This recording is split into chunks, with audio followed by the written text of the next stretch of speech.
Dalawang gravel bike pero isa lang ang pwede mong piliin. Grade Sport o Topstone 3.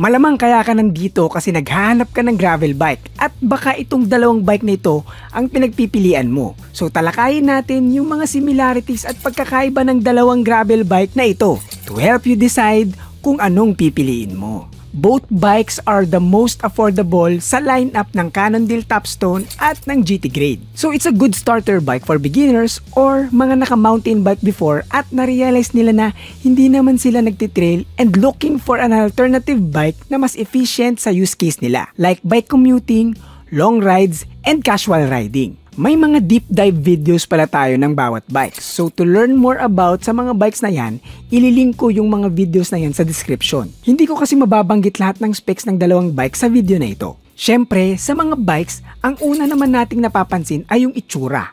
Kadalasan, dyan mismo tayo nagbabase kung bakit natin bibili ng isang bagay. Though, pagdating sa itsura ng mga bikes, medyo subjective yan. Meaning, yung maganda sa iba, pwedeng pangit sa'yo. At yung maganda sa'yo, pwedeng pangit sa iba.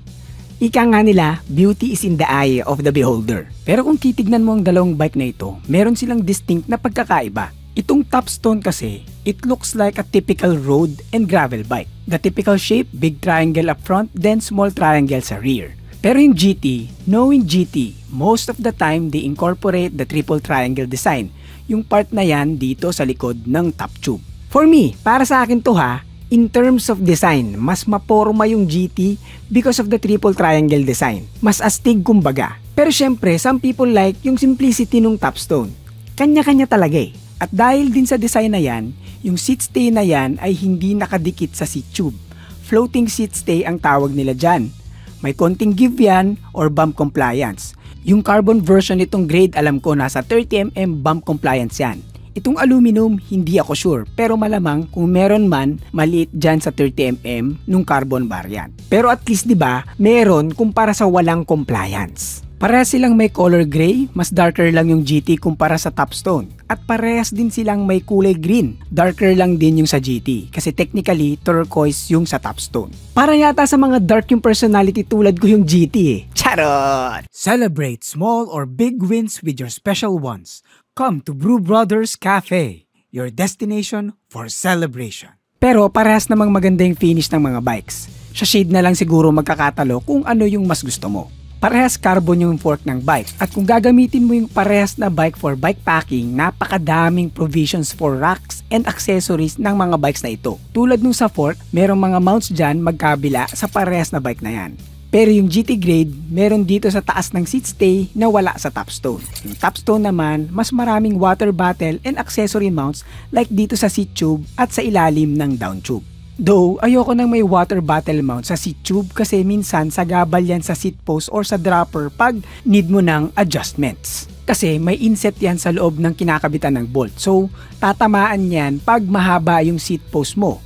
Magiging maiksi na lang yung insertion ng seat tube mo. Pero pwede mo namang putulan yung seat post mo pag ganon. Pero pag dropper, hindi mo pwedeng putulan yon. So, magkakaproblema ka pag mahaba ang dropper post na ilalagay mo. Pero syempre, depende kung anong mas importante sa'yo, adjacent for seat post or dropper ba or extra mount for water bottle. It's really up to you. Punta tayo ng konti sa geometry. Kung titignan mo side by side yung dalawang bikes, halos same lang naman sila, di ba? Gravel bikes in general ay designed like a road bike. Kaya ang seat tube angle ng dalawang bike na ito is like same sa road bike na 73 degrees. Typical naman sa mga road and gravel bikes na ganyan ang seat tube angle. Yung ganyang seat tube angle kasi is the right balance for climbing and descending. Punta naman tayo sa head tube angle. Yung Topstone nasa 70 degrees, yung extra small, then the rest ng sizes 71 degrees na. So medyo steep yan. Yung GT Grade on the other hand, mas slack na nasa 69 degrees.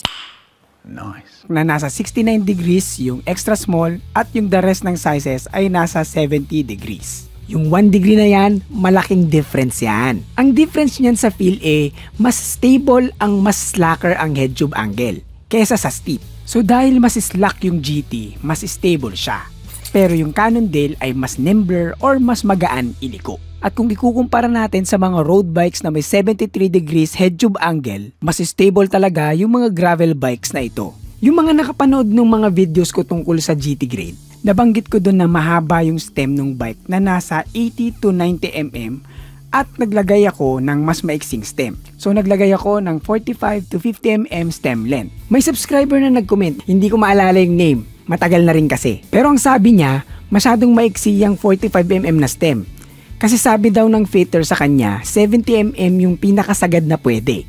Kasi magiging twitchy na daw yung bike pag mas maiksi na yung stem. Tama siya. Kasi in theory, pag nag-iksi ka ng stem sa narrow na handlebars, magiging twitchy talaga yung bike, lalo na sa mga road bike. In real world test, nilagyan ko yung parehas ng maiksing stem, yung Topstone, tsaka yung GT Grade. Hindi naman naging twitchy. Nakita nyo naman na long ride at nadala ko pa sa Marinduque yung gravel. Kung hindi nyo pa napapanood yan, panoodin nyo naman ang saya-saya ng ride na yan. Anyway, yun nga, nai-ride ko na yan ng mahaba sa maiksing stem. Hindi naman ako nagkaproblema sa handling ng bike kahit maiksi yung stem. I'm not saying mali yung nag-comment. Sabi ko nga, tama siya. But, you have to keep in mind na magkaiba ang head tube angle ng gravel bikes sa mga road bikes. Kung naglagay ka ng stem na mas maiksi sa 70 mm sa isang road bike na may 73 degrees head tube angle, twitchy talaga yan. Kaya nga sabi ng fitter nung nag-comment, 70 mm ay sagad na. But, we're talking about gravel bikes na may 69. Nice! 69 degrees na head tube angle. So kahit mas maiksi sa 70 mm yung stem na ilagay mo dyan, mako-compensate ng head tube angle yung twitchiness ng bike. Sa mga avid followers ko na nakafollow sa FB ko at Instagram, nakita nila na bumalik yung GT Grade sa akin. Sinuli ko na kasi yung demo bike na yan, a month ago pa. Pero yun nga, may GT Grade ulit dito. Ikikwento ko na lang sa susunod na video yung about dyan, kaya subscribe ka kung hindi pa. Yung GT Grade na ito, nung kinuha ko yan, nung inilabas ko sa box, yung mismong stem na nakalagay, yung mismong stock na stem. 60 mm yung mismong galing sa GT. 60 mm. Kung matatandaan mo, yung demo bike na hiniram ko before, nasa 80 to 90 mm yung stem nun. Yung nasa atin ngayon na GT Grade, hindi ito demo bike. 60 mm ang haba ng stem na nakalagay. O bakit mas maiksi sa 70 mm yan? Kasi nga, alam ng GT na kahit mas maiksi sa 70 mm yung stem ay okay lang. Kasi nga, yung head tube angle ng bikes nila will compensate for that. Okay, balik tayo sa comparison ng Grade at Topstone. Dahil mas slacker yung Grade, plus mo pa yung mas mahabang chainstay nito, mas magiging mahaba yung wheelbase ng Grade kumpara sa Topstone. Ang advantage niyan mas better sa straight line at mas stable sa high speed, pero mas mabagal iliko. Yung Topstone, mas malaro at mas madaling iliko kasi mas maiksi yung wheelbase. So yung Topstone, mas okay siya sa mga corners kumpara sa Grade. So dahil sa maliliit na difference sa geometry, naging magkaiba din talaga yung characteristics nung mga bikes. Yung geometry chart, lalagay ko dyan. Post nyo na lang kasi hindi ko naman lahat mababanggit. Ang isa pang malaking difference ng Grade at nung Topstone ay yung drivetrain. Kasi kung titignan, 1x yung GT Grade, at 2x naman yung Cannondale Topstone. Medyo hati ang mga tao pagdating sa usapang 1x at 2x. Kanya-kanya naman yan. Topstone uses Shimano drivetrain at yung Grade uses microshift. Para sa akin, performance at kung paano siya mag-shift, parehas lang naman. Nagagawa nila yung parehas na trabaho nila, hindi naman ako nagkaka-issue nung ginagamit ko yung mga bikes. Pero syempre, may difference pa rin. Grade ay 1x na 10-speed, 1148T na may 40T na chainring.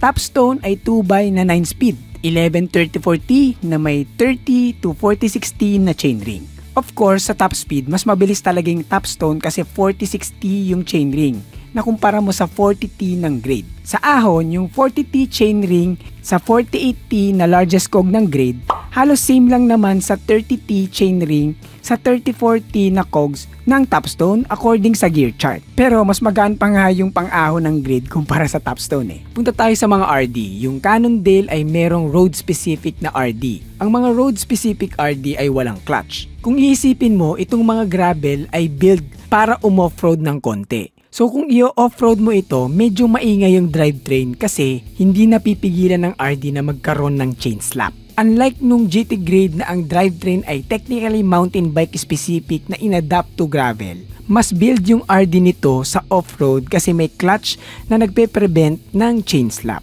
So lamang si GT Grade dito kasi pares na gravel na bikes. Dapat at least pag nasa off-road ka, magagawa niya yung off-road capabilities, di ba? Kaya medyo talo si Topstone dito. So itong GT Grade, mas tahimik ito sa mga malulubak na daan kumpara sa Topstone. Pero syempre, drivetrain yan. Madaling palitan yan kung gugustuhin mo lang. This video is brought to you by Pretty Petty the Podcast, ang podcast na nagbibigay opinyon na hindi nyo naman hinihingi. Kung gusto mong matawa at matuto, punta ka lang sa description for the Spotify link. Another thing na magkaiba sa bikes ay yung calipers. Yung GT Grade single piston lang, kaya isa lang yung gumagalaw sa calipers. Topstone has a much better caliper kasi dual piston. Meaning, dalawa yung piston na gumagalaw pag pumipiga ka ng levers. Yung mga drifters, mas gusto ko yung nasa Cannondale, gawa ng nakatago yung mga cables papunta sa internal ng frame. Unlike nitong nasa GT Grade, nasa labas yung cable. Aesthetic wise, medyo Pero sa maintenance standpoint, mas madaling ayusin pag nagkasira kasi hindi ka na magbabaklas ng bar tape. Pero kung ako tatanungin kung anong gusto ko, mas gusto ko yung nakatago talaga. Kasi yung mga cables na yan, pag maayos mo namang nailagay yan, hindi naman yan basta-basta magkakaproblema. So, hindi naman talaga madalas ang maintenance niyan. Kaya, mas gusto ko itong nakatago. Kaysa every time na nagra-ride ako, nakikita ko yung cable na nakalabas ng ganyan. Sa gulong, technically parehas naman na WTB Riddler yung nakakabit sa bawat bikes.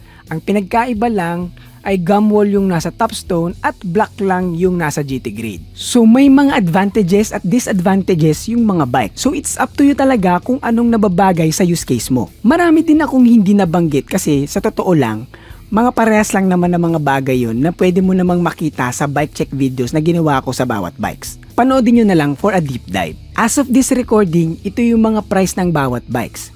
So kung titignan, mas mahal ng bahagya yung Cannondale kasi Shimano yung drivetrain na nakatubay pa. So given, mas mahal talaga yan sa GT Grade na naka-microshift lang.